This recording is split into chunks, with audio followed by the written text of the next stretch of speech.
ከድምፃዊ ሰማኸኝ በለው አሳዛኝ ህልፈት ጀርባ ያሉ ሚስጥሮች። እንግዲህ ከቅርብ ጊዜ ወዲህ በተለይ ለመኖር ያለውን ጉጉትም እናይ ነበረ።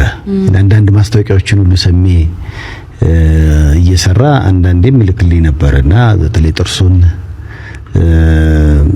ሲያስተክል ሲያስቀይር ከዛ ደግሞ ምን ለውጥ ይሄ የሰውነት ክብደቱንም ለመቀነስ እንደዚህ ነገሮችና በጣም ይሄ ድንገት ምን ሆኖ የሚያስብል ነውና ለጊዜው እንግዲህ በሱ ጉዳይ ላይ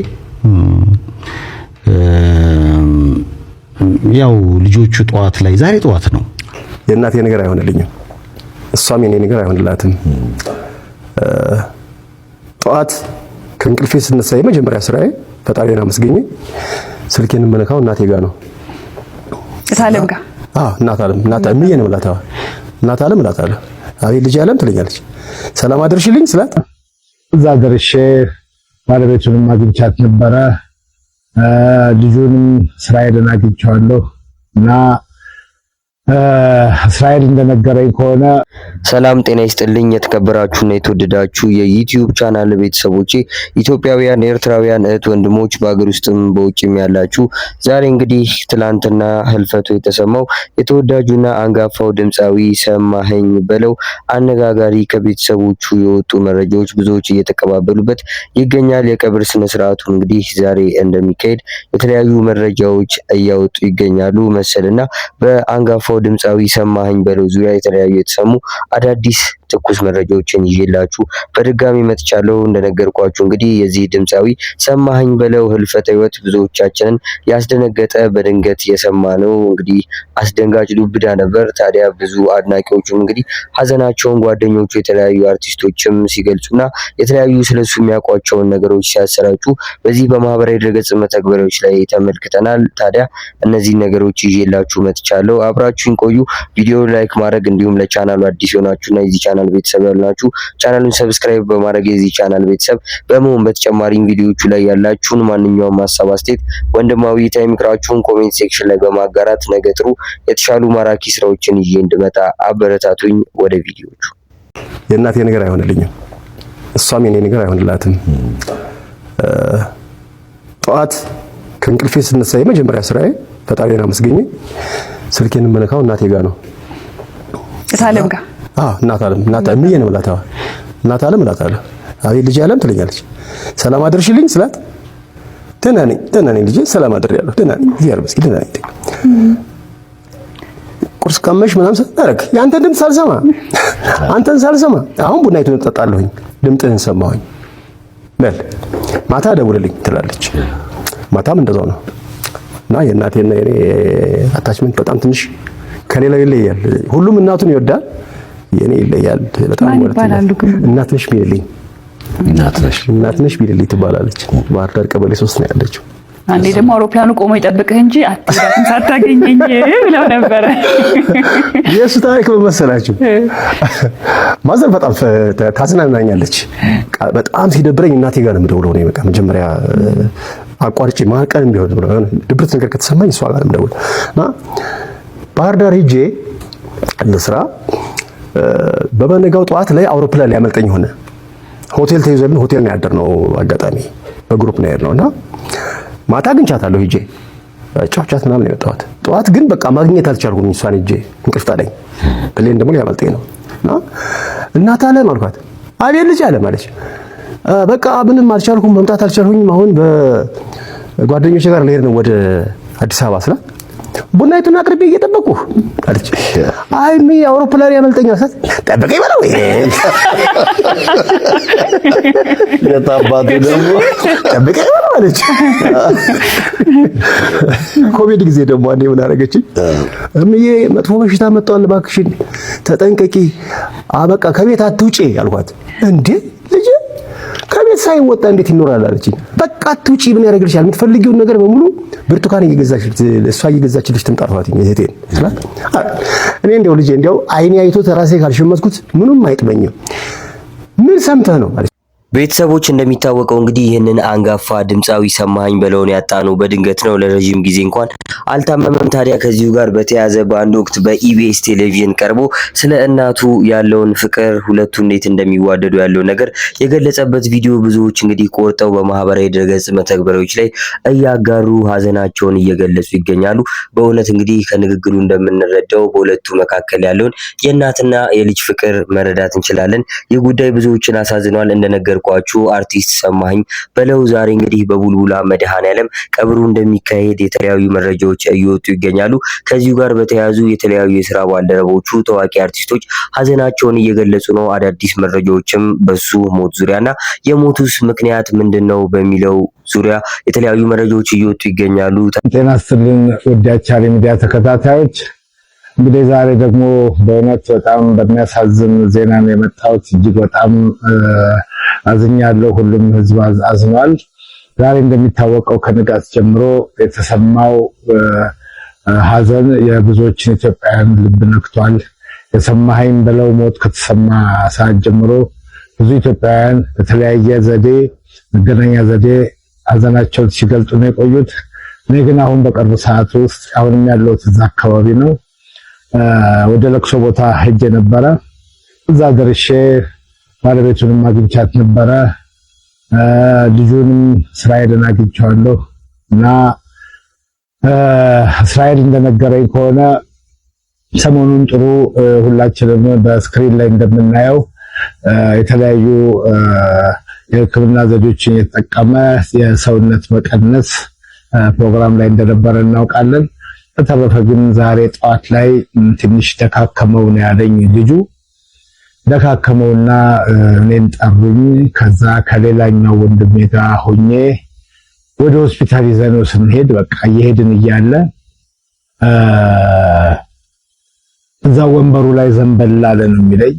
ከዛ በኋላ ግን እዛው በፍጥነት ሆስፒታል ሐኪም ቤት ከደረሱ በኋላ እዛው ሐኪም ቤት ይዘውት እንደገቡ ወዲያው ነው፣ ብዙም አልቆየ፣ ወዲያው ነው ያለፈው ማለት ነው ሰሜና። በጣም ነው የሚያሳዝነው። ይሄው ነው እንግዲህ የነበረው ሁኔታ ዛሬ ጠዋት። አሁን ግን ወደዚህ ወደ ሀዘን ቤቱ እንደሄድኩኝ የአካባቢው ህብረተሰብ ተሰብስቦ የራሱ እዛው ሰፈር ውስጥ የተቋቋመ ትልቅ እድር ሁሉን ነገር እያደረጉ ነው። ቀብሩም ነገ እንደሆነ ተረድቻለሁ። ሰዓቱም 9 ሰዓት ነው። ምናልባት ሰዓት የመለወጥ ነገር ሊመጣ ይችላል። ምክንያቱም ከመንገድ የሚገቡ ሰዎች እንዳሉ ሰምቻለሁ። ምናልባት በዚህ ምክንያት ካልተለወጠ በስተቀር የቀብሩም ስነ ስርዓት 9 ሰዓት በቦሌ በቡልቡላ መድኃኔዓለም 9 ሰዓት ላይ እንደሚፈጸም ነው ያለኝ መረጃ፣ ነገ ማለት ነው። እንግዲህ በዚሁ መጽናናቱን ለቤተሰቡም ለህዝቡም ይስጥልን፣ በቃችሁ ይበለን።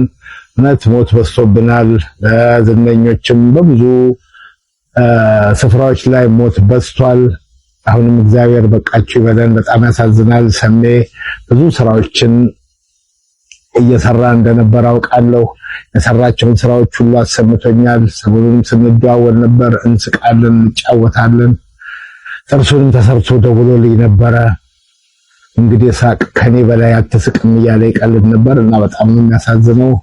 ከዚህ በኋላ የሚሆነውን እየተከታተልኩ አደርሳችኋለሁ። አመሰግናለሁ።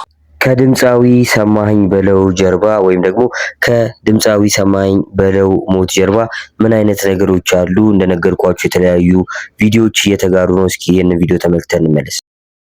ከድምፃዊ ሰማኸኝ በለው አሳዛኝ ህልፈት ጀርባ ያሉ ሚስጥሮች። አንድ ታላቅ የኪነ ጥበብ ሰው ህልፈት ከሀዘን ባለፈም ሀገርን የሚያነቃ ደወል መሆን የሚችልበት አጋጣሚ አለ። የኢትዮጵያ ባህላዊ ሙዚቃ አድማጮችን ልብ ሰብሮ ያለፈው የድምፃዊ ሰማኸኝ በለው ድንገተኛ ሞት ከዚህ የተለየ አይደለም።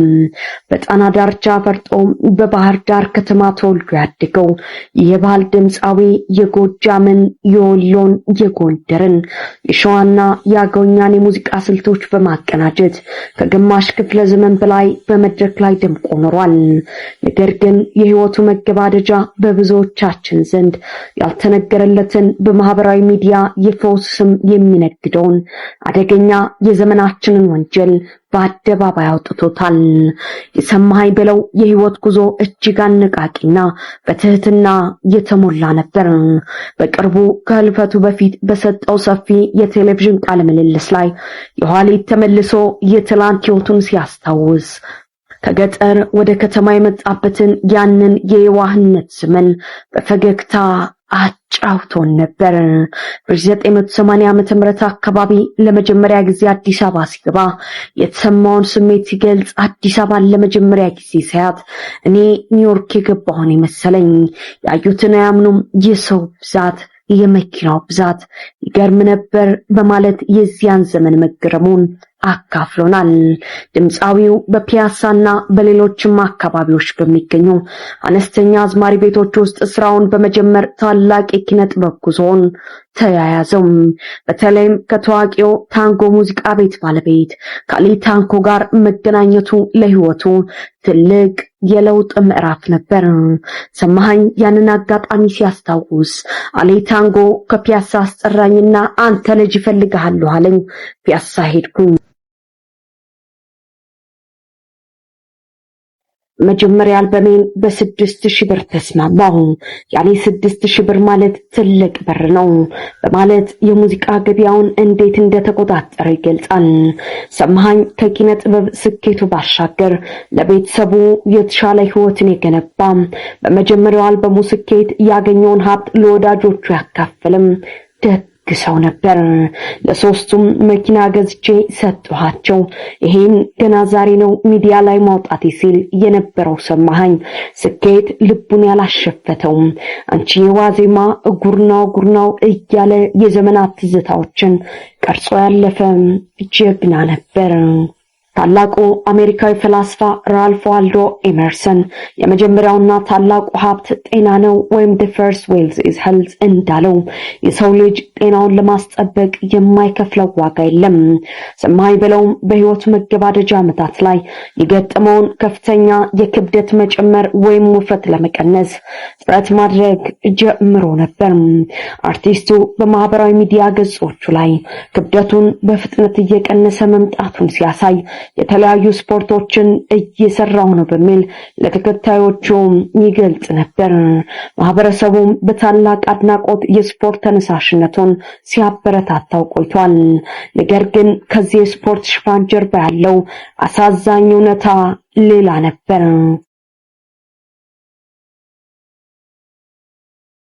የቅርብ መረጃዎችና የሕክምና ክትትል ታሪኮች እንደሚያሳዩት አርቲስቱ ክብደት ለመቀነስ ሲል በማህበራዊ ሚዲያ የሚተዋወቁ የጎንዮሽ ጉዳታቸው በሳይንስ ባልተረጋገጠም የባህል ሕክምናና ያልተመጠኑ የእጽዋት ውህዶች ላይ ተደግፎ ነበር። በዚህ ምክንያት በውስጥ አካላቱ በተለይ በጉበትና በኩላሊቱ ላይ ከባድ ጉዳት ደርሶ በመጨረሻም ለሞት ዳርጎታል።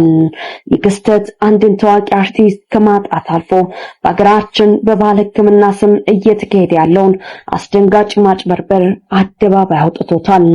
ታዋቂው ጸሐፊ ማርክ ትዌን እውነት ጫማዋን እስክታጠልቅ ድረስ ውሸት ግማሽ ዓለምን ታዳርሳለች ይላል።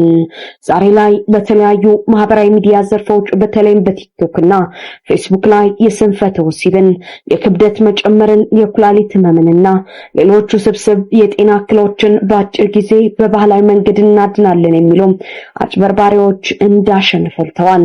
እነዚህ ግለሰቦች ምንም አይነት የሕክምና ዕውቀትም ሆነ የመድኃኒት መጠን ወይም ዶሴጅ አወሳሰድ ሳይገባቸው በዋሽነታቸው ያልተረጋገጡ አደገኛ የኬሚካልና የእጽዋት ውህዶችን ለተስፋ መቁረጥ ለተዳረጉ ታማሚዎች በከፍተኛ ገንዘብ ይሸጣሉ። ይህ አይነቱ አደጋ በኢትዮጵያ ብቻ የተከሰተ አይደለም። ሌሎች ሀገራት ከዚህ ቀደም ከባድ ዋጋ ከፍለውበታል። ለምሳሌ በአሜሪካን ሀገር በ2003 እንደ አውሮፓውያን አቆጣጠር የባልቲሞር ኦሪዮልስ ቤዝቦል ተጫዋች የነበረው ስቲቭ ቤችለር ክብደት ለመቀነስ በሚል ኢፌድራ የተሰኘ ባህላዊ የቻይናውያን የእጽዋት ውህድ በመውሰዱ በልብ ድካም ህይወት ማለፉ ዓለምን አነጋግሮ ነበር። ይህን ተከትሎ የአሜሪካ የምግብና መድኃኒት አስተዳደር ይህንን ባህላዊ ውህድ ሙሉ በሙሉ አግዶታል። በተመሳሳይ በቤልጂየምና በታይዋን ክብደት ለመቀነስ በሚል አሪስቶሎኪያ የተባለ ባህላዊ እጽዋትን የወሰዱ በመቶዎች የሚቆጠሩ ሰዎች የማይቀለበስ የኩላሊት መበላሸት ወይም ኪድኒ ፌለርና የሽንት ቧንቧ ካንሰር ሰለባ ሆነዋል። የዚህን አንጋፋ ድምፃዊ ወይም ደግሞ የሰማኝ በለውን ህልፈተ ህይወት ከተሰማ ጀምሮ የተለያዩ የሥራ ባልደረቦቹ እንግዲህ ስለዚህ ግለሰብ ወይም ደግሞ ስለዚህ አንጋፋ ድምፃዊ የተሰማቸውን ሐዘን እየገለጹ ነበር። እንግዲህ መረጃዎችንም ያገኟቸው መረጃዎች ለህብረተሰቡ እያሰራጩ ነበር። ከዚህ መካከል እንግዲህ የሰይፉ ኦን ኢቢኤስ ሾው አዘጋጅና የታዳስ አዲስ አዘጋጅ የሆነው ሰይፉ ፋንታሁን እንዲህ ሲል እንግዲህ በአርቲስቱ ሞት ዙሪያ ያሉትን ነገሮች አጋርቶናል። እስኪ ምንድነው ጉዳዩ ተመልክተን እንመለስ። እንግዲህ ከቅርብ ጊዜ ወዲህ በተለይ ለመኖር ያለውን ጉጉትም እናይ ነበረ። አንዳንድ ማስታወቂያዎችን ሁሉ ሰሜ እየሰራ አንዳንዴም ይልክልኝ ነበርና በተለይ ጥርሱን ሲያስተክል ሲያስቀይር ከዛ ደግሞ አካላዊ ለውጥ ይሄ የሰውነት ክብደቱንም ለመቀነስ እንደዚህ አይነት ነገሮችና በጣም ይሄ ድንገት ምን ሆኖ የሚያስብል ነውና ለጊዜው እንግዲህ በሱ ጉዳይ ላይ ያው ልጆቹ ጠዋት ላይ ዛሬ ጠዋት ነው እንግዲህ ድካም ተሰማኝ አለ እና በተቀመጠበት ዘንበል አለ እና ያኔ ከመኪና ወርደው ወደ ሐኪም ቤት እንግዲህ ይዘውት ሄዱና ከዚያ በኋላ እንግዲህ ነው አረፈ የተባለው። ያው እንደምታዩት ነው እንግዲህ በዩቲዩብ ለምትመለከቱት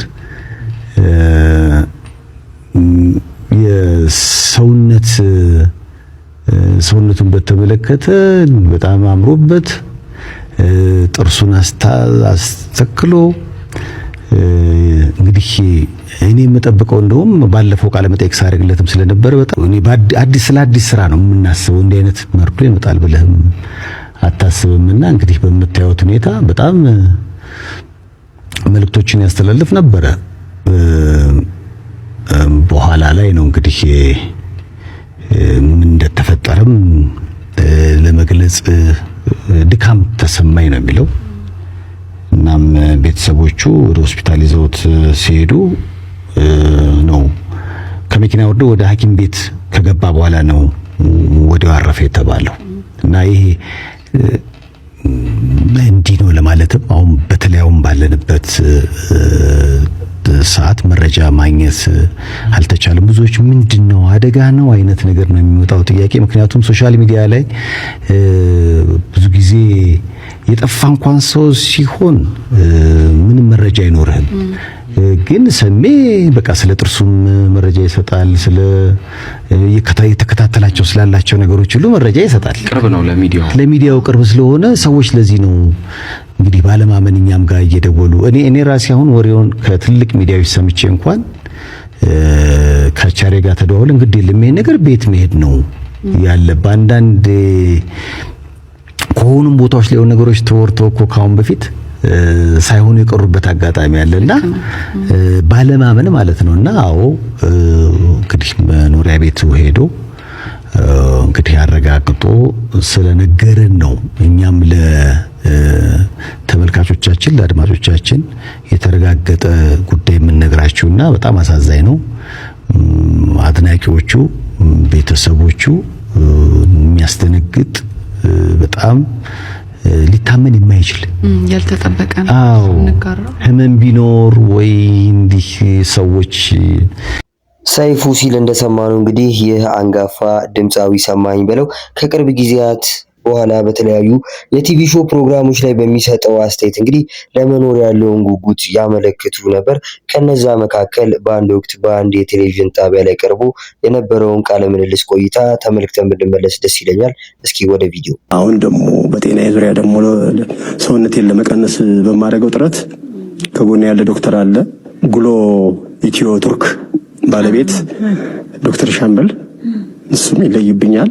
ምክንያቱም ከራስሽ በላይ ተጨንቆ የሚጨነቅልሽ ሰው እንደዚህ አይነት ሰዎች አሉና በርካቶች ናቸው።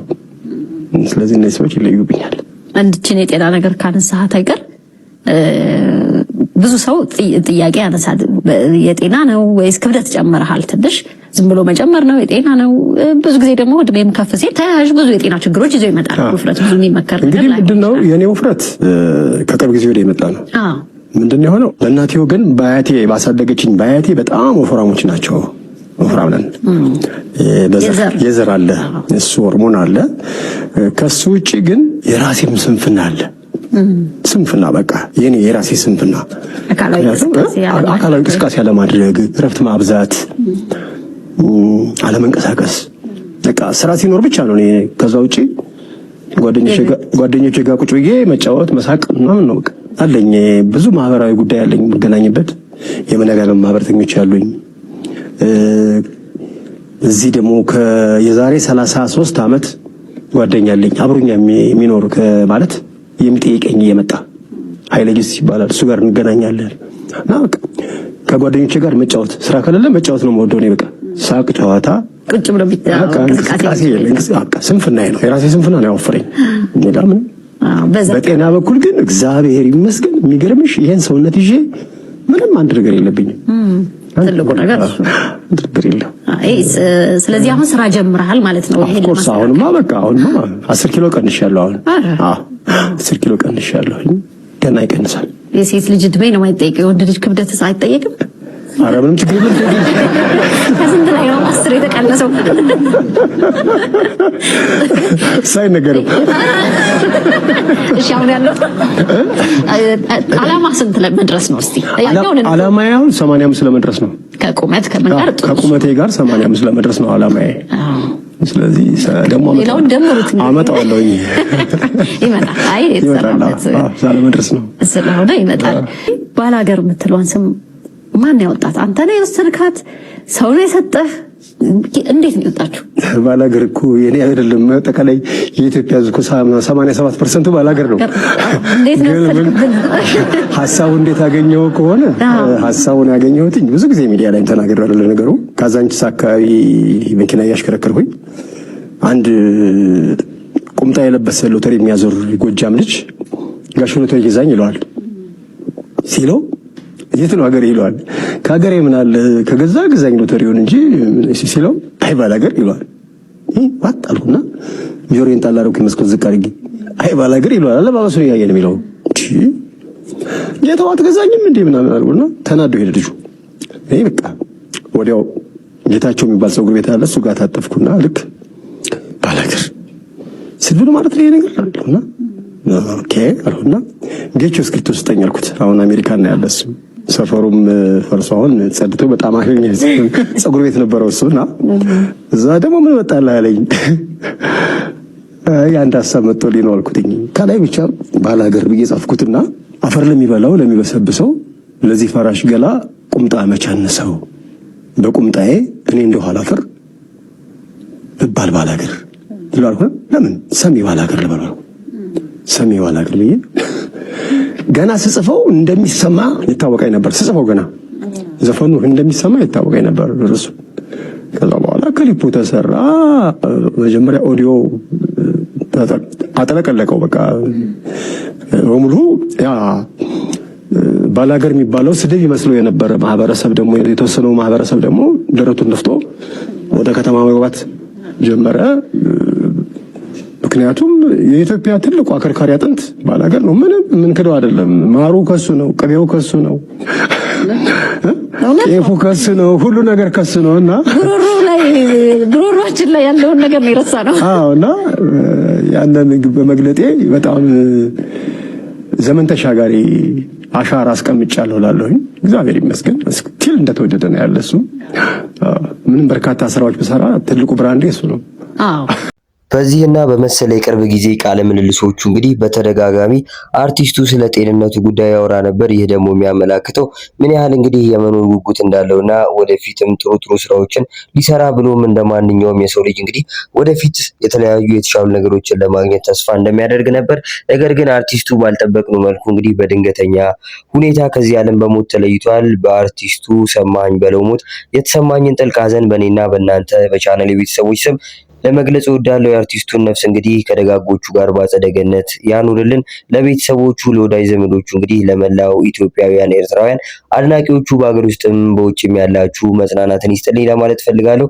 ታዲያ እንደነገርኳችሁ በአርቲስቱ ሞት ዙሪያ የተለያዩ ምክንያቶች ናቸው ተብሎ የተጠቀሱ መረጃዎች እየተሰራጩ ይገኛሉ በማህበራዊ ድረገጽ መተግበሪያዎች ላይ። ታዲያ ከቤተሰቦቹ ተገኘ የተባለው መረጃ በቪዲዮ እንግዲህ ይህን ይመስላል። እስኪ ተመልክተን እንመለስ። የአርቲስት ሰማይ በለው አሟሟት ምክንያት ምንድነው? በዚህ ሰዓት መረጃ ወጥቷል። ከቤተሰቦቹ የተገኘው መረጃ እንደሚገልጸው አርቲስቱ ዛሬ ጠዋት አካባቢ ከፍተኛ የህመምና የድካም ስሜት ተሰምቶት ነበር። በዚህም ምክንያት ሁለቱ ልጆቹ በአስቸኳይ በመኪና ወደ ሆስፒታል የወሰዱት ቢሆንም በከፍተኛ ድካም ሳቢያ እዚያው የመኪና ወንበር ላይ ዘንበል ብሎ እንደነበረም ታውቋል። ቤተሰቦቹ በፍጥነት ሆስፒታል ካደረሱት በኋላ በሕክምና ባለሙያዎች ከፍተኛ ርብርብና አፋጣኝ የሕክምና እርዳታ ቢደረግለትም በሚያናድድ ሁኔታ ከጥቂት ደቂቃዎች በኋላ ህይወቱ ሊያልፍ መቻሉም ተረጋግጧል። የአርቲስት ሰማይ በለው የቀብር ስነ ስርዓት ነገ እንደሚፈጸም ከቅርብ ወዳጅ ዘመዶቹ የተገኘው መረጃ ያመለክታል። በድጋሚ ነፍስ ይማር። ቤተሰቦች ለዛሬ ይዤላችሁ የመጣኋቸው ቪዲዮዎች እነዚህ ሊመስሉ ነበር። እንግዲህ በአርቲስቱ ዙሪያ በየሰዓታቱ የተለያዩ መረጃዎች እየተሰራጩ ይገኛሉ። እንደነገርኳችሁ እንግዲህ የአርቲስት ወይም ደግሞ የተወዳጁ አንጋፋው ድምፃዊ ሰማኸኝ በለው የቀብር ስነ ስርዓት ዛሬ በቡልቡላ መድኃኔዓለም ይካሄዳል። ታዲያ በዚሁ የቀብር ስነ ስርዓት ላይ የተለያዩ ትልቅ አርቲስቶች፣ ታዋቂ ሰዎች፣ ወዳጅ ዘመዶች፣ ቤተሰቦች፣ አድናቂዎች ይገኛሉ ተብሎ ይጠበቃል። እኔም እንግዲህ በዚህ ዙሪያና በአርቲስቱ አሟሟት ላይ ሌላ አዳዲስ መረጃዎች ካሉ ይዤላችሁ መጣ ነው የሚሆነው። እስካሁን ለነበረን ቆይታ እጅግ አመሰግናለሁ። ክብረት ይስጥልኝ። በቀጣይ ባሪፍ ስራዎች እስከምንገናኝ መልካም ጊዜ። ወዳችኋለሁ።